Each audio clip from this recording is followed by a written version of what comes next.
여러분들한테 지금 투자해도 되는 지역 제가 4가지를 알려드리도록 하겠습니다.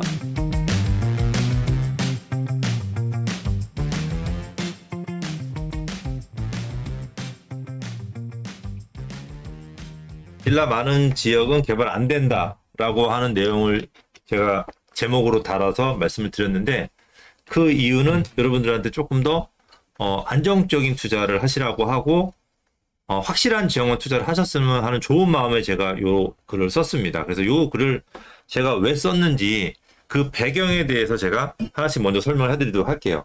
일단은 오늘 뉴스인데, 요 뉴스를 보고 제가 이런 생각을 했습니다. 지금 자, 1인당 6억 더 내라. 이게 6억을 더 내라고 하는 겁니다. 이게 뭐냐면 추가 부담금이에요. 미친 거죠. 반포주공 1단지, 서울의 가장 비싼 아파트예요. 현재는 압구정하고 버금가는 게 반포주공 1단지입니다. 이게 원래 공사비를 2조 6천억 원에 계약을 했습니다. 근데 이 공사비를 4조로 늘려달래요. 2조 6천억을 4조로 50% 이상을 늘리는 거죠. 그러니까 이게 1인당으로 계산하면은 이게 1인당 6억이 된다는 겁니다. 그러니까 조합원들이 이걸 인정할까요, 안 할까요? 받아들이기 어렵죠. 한정하죠. 네. 그죠? 기존의 공사비가 얼마길래? 그러면 기존의 공사비가 꽤 됐네요. 한 3억 예. 내라고 했던 거를 6억 네. 되니까 9억 더 내라고 이제 그러니까, 합쳐서 예. 9억 내라고 하는 예. 것 같아요. 기존의 공사비가 10억 정도였는데 네. 6억을 더 내라고 하니까 이분들은 공사비만 16억을 내야 되는 거예요. 이게 근데 여기뿐만이 아니고 다른 지역들도 굉장히 많다라는 거죠. 그래서 옛날에는 사업성이 떨어지는 지방이나 수도권 외곽에서만 이런 일이 있었는데, 지금은 강남 3구까지 다 이런 일이 생긴다. 그래서 잠원동, 이 강남 3구나 이런 중심이 되는 지역들 같은 경우는 예전에는 시범 우리가 보여주기 위해서라도 좀 손해를 봐서라도 그때는 공사를 했거든요. 이 손해액이 너무 크다 보니까 이런 데도 공사를 못 하는 거예요. 그래서 신반포 22차는 평당 공사비 500에서 1,300만 원 수준으로 올려달라. 500에서 1,300이니까. 2배 반. 예, 근데 이게 언제냐면 2017년에 비를 산정을 했거든요. 6년 전. 그러니까 6년 동안에 공사비가 500에서 1,300만 원 뛴 거예요. 네. 그러니까 거의 3배 가까이가 뛴 거죠. 그렇죠. 그리고 잠실 진주도 660만 원에서 889만 원으로 인상을 해달라고 했는데 이게 부결됐대요. 근데 사실 평당 공사비가 서울이 889만 원이 그렇게 비싼 거 아니거든. 이거 빌라 짓는 가격 아니에요? 아니 이거는 근데 이제 그 면적이 늘어나거든요. 네네. 전용 면적 기준이니까. 그리고 노량진도 지금 뉴스 많이 나왔잖아요. 그렇죠. 695만 원에도 공사비를 730만 원 높여서 11월 달에 입찰을 냈는데 730만 원에 아무도 안 왔다는 거죠. 그러니까 최소 지금 공사비가 전용 면적 기준 해서도 1,000만 원 이하로는 안 된다는 거예요. 그러니까 조합에서 제시하는 금액으로 건설사들이 지으면은 손해라고 생각하니까 사업을 하는데 손해하는 사업을 한 사람이 어디 있어요? 그러니까 안 들어오는 거죠. 만약에 3억대 누가 공사를 해준다고 한다면 여러분들이 생각하시는 그 아파트 3억대에 들어선 아파트는 여러분들 머릿속에 그러진 아파트 아닙니다. 정말로 말도 안 되게 지어요. 말도 안 되는 옵션을 넣어야지 3억대 공사비 가능하거든요. 그러니까 실제로 여러분들 머릿속에 굉장히 번쩍이는 커뮤니티 이런 것들 같은 경우는 최소 못해도 한 6, 7억은 들어야지 여러분들 머릿속에 있는 제대로 된 아파트가 들어선다는 거죠. 이게 진짜 옵션비나 공사비가 이거 장난이 아니거든요. 그래서 이 공사비를 왜 이런 얘기 했냐면 제가 생각이 바뀌었어요. 작년까지 이전에는 빌라가 많은 지역이 동의율이 높고 개발이 빠르다고 제가 말씀을 드렸습니다. 그러니까 네. 어떤 지역이든 빌라가 높은 지역은 순식간에 동의율이 70%가 차요. 네. 근데 빌라가 적은 지역은 동의율이 정말 안 나와요. 반대가 많죠. 네, 그래서 단독주택 소유자. 개발이 굉장히 빨랐습니다. 근데 지금부터는 빌라가 많은 지역에 과연 개발이 될까? 이 의구심이 들었습니다. 왜죠? 왜냐하면 제가 예전에 여러분들한테 빌라 투자를 하라고 할 때 제가 이 경기도의 빌라는 투자하지 말라고 했습니다. 전부 다 서울의 빌라만 여러분들 투자하라고 제가 말씀을 드렸어요. 그 이유가 뭐냐면 이 경기도 빌라 같은 경우는 제가 이 공사비하고 연관되어 있습니다, 이게. 그래서 이 경기도 빌라는 이 투자 금액이 많이 들어갑니다. 그러니까 추가 부담금이 예를 들어 2억짜리 내가 빌라를 샀어요. 근데 예전에 공사비를 갖다가 공사비 3억, 금융비용 1억 해가지고 내가 추가 부담금 4억을 내야 돼요. 그러면 2억에다 4억이니까 내 돈이 6억이 들어가잖아요. 근데 주변 아파트가 7억인 거예요. 이게 누가 개발할 수 있어요? 사업성이 안 나오네요. 사업성 못한단 말이에요. 근데 그래도 서울 같은 경우는 빌라가 4억이에요. 근데 공사비 똑같이 들어가거든요. 네. 경기도나 서울의 공사비 똑같이 들어갑니다. 그러면 똑같이 3억 플러스 1억이니까 4억이 들어가요. 근데 아파트 시세가 12억이었단 말이에요. 그럼 내 돈이 8억이 들어가서 12억이 되니까 4억 이상 차익이 나니까 이런 지역은 개발이 된단 말이에요. 이게 평균 아파트 값이니까. 이렇게 해서 이제 개발이 됐는데, 자, 여러분들 이 공사비하고 금융비용이 어마어마하게 뛰었어요. 그래서 서울의 공사비가 3억에서 5억으로 뛴 거예요. 그리고 금리가 2배 뛰었잖아요. 그러니까 금융비가 2억으로 뛰었습니다. 그럼 내 돈이 7억이 들어가요. 빌라가 4억이에요. 추가 부담금이 7억이에요. 공사비를 4억에 하더라도 6억이에요. 근데 완성되는 아파트가 12억인 거예요. 그럼 내가 11억 들어서 12억짜리 아파트를 가야 돼요. 이 빌라 개발할 수 있을까요? 못하는 거죠. 그러니까 여러분들이 잘 기억을 하셔야 되는 게 어떤 아파트를 지을지 몰라요. 근데 여러분들이 생각하는 제대로 된 아파트, 커뮤니티가 제대로 되고 페인트칠이 아닌 제대로 된 뭐가 붙어있는 아파트 같은 경우는 이 3, 4억으로 공사하기가 정말 쉽지 않아요. 기타 들어간 돈이 굉장히 높습니다. 인건비도 서울은 더 비싸고요. 그러니까 이게 여러분들 빌라를 사셨을 때 우리 지역이 개발이 된다고 사셨다가 나중에 추가 부담금 얼마 정도 내요? 6억 냅니다. 7억 냅니다. 하면 환장하는 거예요. 코피 터지는 거. 아파트가 11억, 12억인데. 그렇죠. 그래서 여러분들한테 이제부터는 이 빌라가 6억, 7억 내라고 개발한다면 개발될까요? 그러니까 초기 동의율은 나와요. 그죠? 근데 뒤로 가면 사람들 어떤 느낌일까요? 그러니까 여러분들이 지금은 빌라가 많은 지역 투자를 해야 될까요? 저는 그래도 작은 자본으로 서울에 당장 내가 아파트를 살 수 있는 기회 자체가 없잖아요. 청약도 지금 이제 분양가 계속 높아지고 경쟁률도 돈 좀 남을 것 같은 아파트들은 엄청나게 경쟁률이 세다 보니까 뭐 손 놓고 앉아 있는 개념이 되니까 뭔가는 해야 될 것 같고. 그래서 여러분들이 생각을 하셔야 되는 게 지금 제가 말씀드린 아파트 시세가 평균인 지역, 평균보다 낮은 지역 같은 경우는 지금 투자할 이유가 전혀 없다는 얘기예요. 아파트 시세가 올라가고 난 다음에, 그러니까 제가 항상 얘기하지만 지금 비아파트 시장을 활성화를 해야 된다는 얘기는 비아파트가 뛴다고 해서 아파트 가격을 밀어 올리는 경우는 없거든요. 그렇죠. 아파트가 올라갔기 때문에 비아파트가 따라 뛰는 거죠. 그렇죠. 쉽게 얘기하면은 지금 11억, 12억의 평균 아파트가 잡힌 지역은 거기가 14억까지 평균 아파트가 뛰기 전까지는 이 빌라 개발 안 된다는 거예요. 이해하시겠죠? 그러면 지금 내가 들어갈 필요가 있을까요? 없죠. 아파트 가격이 뛰고 난 다음에 들어가도 된다는 얘기죠. 지금 들어갔다가 네, 아파트 가격이 오르면은 사업이 되는 거 아니에요? 그렇죠. 그러니까 한참 오랜 시간 또 기다려야 되는 거죠. 왜냐면 지금 사는 금액과 2년 후에 사는 금액이 같거나 더 낮을 수 있는데 지금 들어갈 이유가 없는 거잖아요. 만약에 높아져 버리면 기회가 없어지잖아요.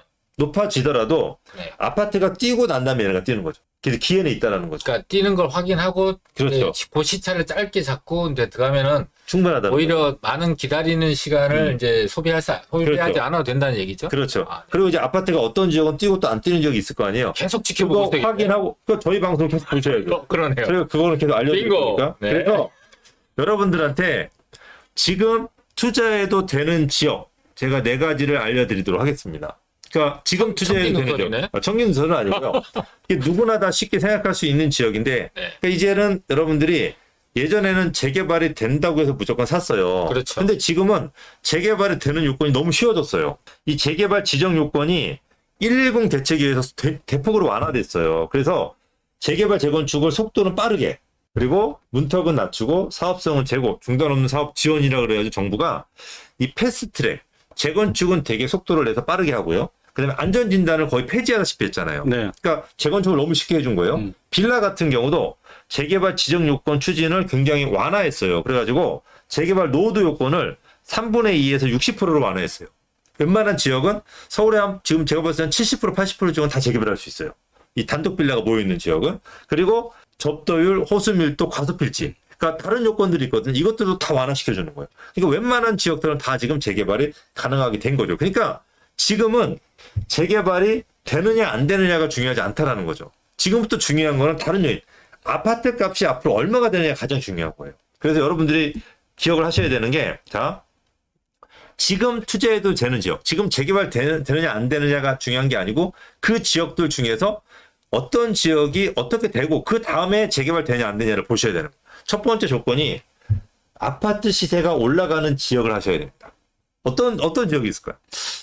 일단 호재 지역이라고 한다면 뭐 우리가 뭐 GTX 얘기도 했고 뭐 업무타운 개발 이런 얘기도 했지만 현재보다 그런 게 앞으로 생기는 지역들은 뭐 내년, 내후년, 5년 뒤에 생긴다고 하면 지금보다 가치가 훨씬 더 높아지는 거잖아요. 그렇다고 한다면 이제 가격이 같이 상승할 수 있는 지역이니까 이제 뭐 GTX라든지 어떤 이런 호재가 있는 지역, 네. 그죠? 호재가 있는 지역이 호재가 주변에 있어가지고 지금은 12억이지만 그 12억으로 아파트 시세가 다른 지역 다 머물더라도 14억, 15억, 16억으로 혼자 뛰는 지역, 나홀로 이제 뛰는 지역 같은 경우는 역시 지금 투자해도 좋습니다. 그래서 아무것도 없는 지역을 투자하면 안 되고요. 주변에 확실한 호재가 있는 지역, 그러니까 뭐 청량리라든지 뭐 영등포라든지 이렇게 주변에 호재가 같이 물려 한강변이라든지 이렇게 지금은 주변에 아파트 시세가 낮지만은 이쪽이 계속 개발되면서 좀 뭐랄까 한강 조망이 나오는 아파트, 지금은 한강 조망이 안 나오지만 앞으로 한강 조망이 나올 수 있는 그런 걸 지을 수 있는 자리들, 네. 이런 지역들, 아니면 뭐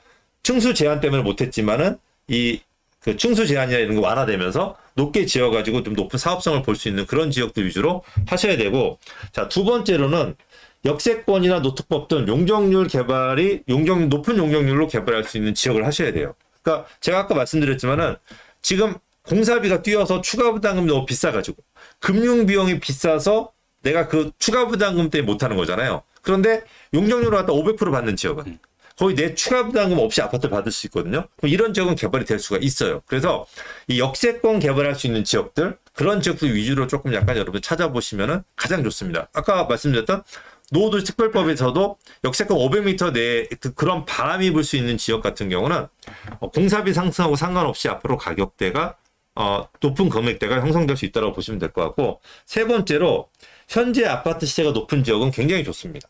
현재 아파트 시세가 높은 지역. 저희가 예전에 방송이라든지 세미나 통해서 여러분들한테 지금은 강남 아파트를 사야 되는 시기라고 말씀을 드렸어요. 그 이유가 뭐라고요? 바로 현재 아파트 시세가 높은 지역이기 때문에 그래요. 저희가 왜 여러분들한테 왜 니네는 맨날 강남 용산만 얘기해? 라고 여러분들 질타를 많이 했어요. 그 이유를 이제 아시겠나요? 저희가 용산, 강남만 얘기했던 이유가 저희가 작년 언제부터? 작년부터 용산, 강남 그리고 도심권 외에는 안 사줬어요. 그래서 요 세 저희도 군데만. 그때 이제 최상급지라는 네, 얘기를 최상급지요. 많이 말씀. 그때 저희가 여러분들한테는 요 지역 외에는, 그러니까 너무나 그때부터 개발을 완화시켜주고 있는 추세로 가기 때문에, 그리고 아파트 시세는 고정돼 있잖아요. 그러면 개발을 할 수 있느냐 없느냐는 가치가 이제 높지는 않은 거예요. 예전에 우리가 그 이 전 서울시장 있을 때는 재개발 노후도 요건이 굉장히 강화됐었거든요. 이때는 재개발을 하는 게 낙타가 바늘구멍 뚫고 들어가면 더 힘들었어요. 그러니까 이때는 재개발만 됐다 그러면 피가 5억씩 붙었단 말이에요. 포상금이죠. 아파트 시세와 상관없이. 네. 맞아요. 근데 지금은 재개발이 낙타가 통과를 하는데 거의 뭐 자동차 100대가 지나간 터널이 생겨버렸어요. 그 낙타가 통과되기가 너무 쉬운 거죠. 근데 현재 아파트가 높은 지역 중에 대표적인 게 어디예요? 강남 4구예요. 4구, 그렇죠. 그래서 저희가 강남 4구라든지 도심 같은 경우는 역세권 개발할 수 있는 자리들, 네. 이런 지역 위주로 저희가 투자를 시켜드렸던 이유가 바로 여기 결과로 좀 나와 있는 겁니다. 그리고 네 번째로는 현재 아파트 시세가 높지만 더 높아지는 지역이에요. 이건 미친 거죠. 그죠? 그러니까 이렇게 미친 지역들이 지금도 여러분들한테 생겨날 수 있고 지금도 나온다는 거죠. 그러니까 우리가 용산 같은 경우 있잖아요. 그러니까 저희가 여러분들한테 용산을 맨날 용산 니네가 왜 용산만 얘기하냐고 하시는데, 용산은 이런 지역이에요. 지금 용산 주변에 아파트가 지어지잖아요. 그러면 한남동이라든지 이 한남 뉴타운 쪽 같은 경우는 지금도 아파트 시세가 30억, 40억 얘기하니까 지금도 굉장히 비싸서 뭐 넘사벽이 됐죠. 그런데 그 지역들 외에 서계 청파라든지 후암동이라든지 원효로 같은 지역은요, 현재 주변의 아파트 시세가 20억 정도를 해요. 새 아파트 단지가 있는 것들이. 그러니까 재개발을 하겠다고 하면은 아파트 시세가 20억이 되니까 수익이 괜찮잖아요. 그러니까 빌라가 5억짜리, 6억짜리가 10억으로 뛰는 거예요. 그러니까 재개발만 되면은 5억, 6억이 10억으로 뛴다. 이게 그 동네 이 국룰이 돼버렸어요. 딱 5억, 6억, 재개발 되기 전에 6억, 재개발되면 10억. 이게 딱 정해졌단 말이에요. 근데 이런 지역들 중에서 서울역 주변에 일부 호재를 받는 지역, 그 다음에 원효로 같이 국제 업무지구가 들어섰을 때 그 출입구가 되는 지역, 전자상가 바로 옆 동네, 이런 지역 같은 경우는 앞으로 20억짜리 아파트가 30억, 40억으로 뛰는 거예요. 그럼 이 지역은 개발이 안 되더라도 지금 6억, 7억 하는 빌라가 10억 이상 뛰는 거고, 개발이 된다 그러면 한남 뉴타운을 넘어서서 25억짜리 빌라가 되는 거죠. 그러니까 지금 현재 아파트 시세가 높은데 더 높아져. 이런 지역은 리스크가 없는 거죠.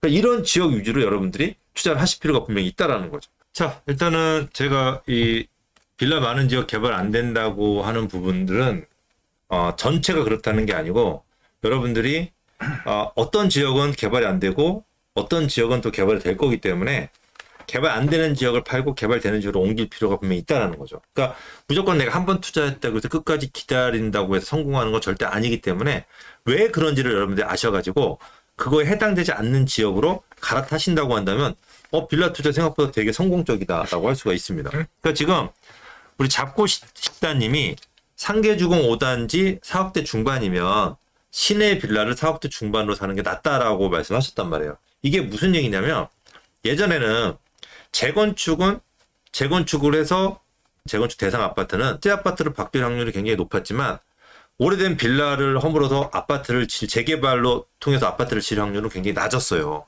그래서 재건축은 확실하게 되는 거고 재개발은 되다가도 안 될 확률이 되게 높잖아요. 그러다 보니까 사람들이 재건축보다는 재개발보다는 재건축 위주로 투자하는 게 훨씬 더 안전하다 그래서 재건축 위주로 많이 몰려가서 재건축이 가격이 많이 올랐단 말이에요. 근데 지금은 재건축과 재개발의 차이가 거의 없어요. 그러니까 재개발도 될 확률이 굉장히 많이 올라가 버린 거예요.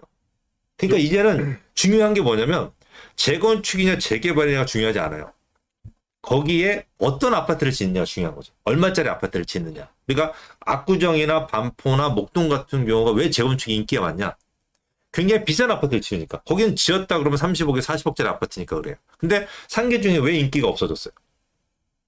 12억, 13억짜리 아파트를 지으니까 사람들이 다 팔고 나오려고 하는 거죠. 그죠? 추가 부담금은 5억, 6억을 내고 12억, 13억짜리 아파트를 받으려니까 수익이 안 보이는 거예요. 그 오랜 시간 동안 또 기다려야 되고. 근데 재개발 지역에 가면 똑같이 4억 5천짜리인데 앞으로 15억, 20억짜리를 지을 수 있는 그런 자리들이 있잖아요. 그러면 거길 투자하는 게 훨씬 더 낫지.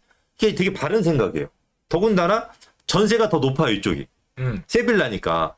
그죠? 빌라 그렇죠. 잘 사면 새 걸 살 수 있거든요. 그러면 여기 전세가 훨씬 높다 보니까 투자금도 상계주공 투자하는 게 절반밖에 안 돼요.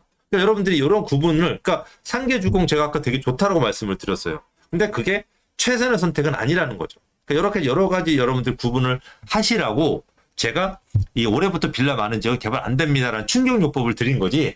이게 올해부터 무조건 전체가 다 개발 안 됩니다. 이건 절대 아닙니다. 왜냐면 제가 누구보다도 여러분들한테 빌라를 많이 사드린 사람이기 때문에 사람이기 때문에 그런 얘기하면 큰일 납니다. 오해를 안 하셨으면 많은 좋겠습니다. 분들이 멱살 잡고 흔들려고 들어온 거예요.